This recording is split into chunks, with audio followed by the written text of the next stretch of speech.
হান্নান ফাইসল কি করতে আসছিলেন এখানে, কি জন্য, কি দেখা করলেন, কি এখন আপনারা ইয়ে থেকে মানে কি হয়েছিল আসলে আপনাদের প্রাথমিক কি ফাইন্ডিংস কি হয়েছে আসলে, কি কারণে আসলে এবং কি পেলে আলোচনা কি আসলে হয়েছে সেই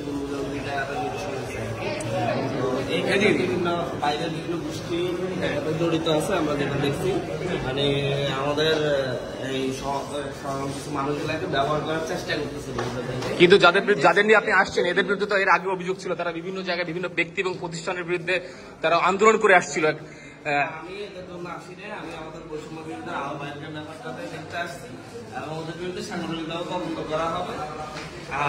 যাদের বিরুদ্ধে কথা বলছেন যে যারা বিভিন্ন ধরনের আন্দোলন করছে ওদের বিরুদ্ধে রাষ্ট্রীয়ভাবে অ্যাকশন নেওয়া হবে। আমরা আমাদের পার্টি, কিন্তু আপনি তো এদেরকে ছাড়াই নিতে আসলেন, এই যাদের বিরুদ্ধে এখানে থানায় ধরে নিয়ে আসছিল আপনি তো এদেরকে আসলে ব্যবহৃত হয়েছে, এদেরকে যারা ব্যবহার করছে তাদের বিরুদ্ধে 5 তারিখের পর থেকে এরা বিভিন্ন ব্যক্তি এবং প্রতিষ্ঠানের বিরুদ্ধে মানে আন্দোলন সংগ্রাম করে আসছিল এবং এটা নিয়ে আমি একটা সার্চ সাইট মানে অনুসন্ধানী রিপোর্ট করেছি, আপনি দেখেছেন কিনা জানি না।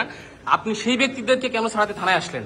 আপনি তো তুহিন সহ ইয়েস ইয়েস, ওরাও ছিল, ওই ছেলেটা সহ ওদেরকে অ্যারেস্ট করার কথা আমরা বলছি। তুহিনের সাথে এরা তো তুহিনেরা সব একসাথে, আপনি কি এদেরকে লিড দিচ্ছিলেন কিনা পিছন থেকে?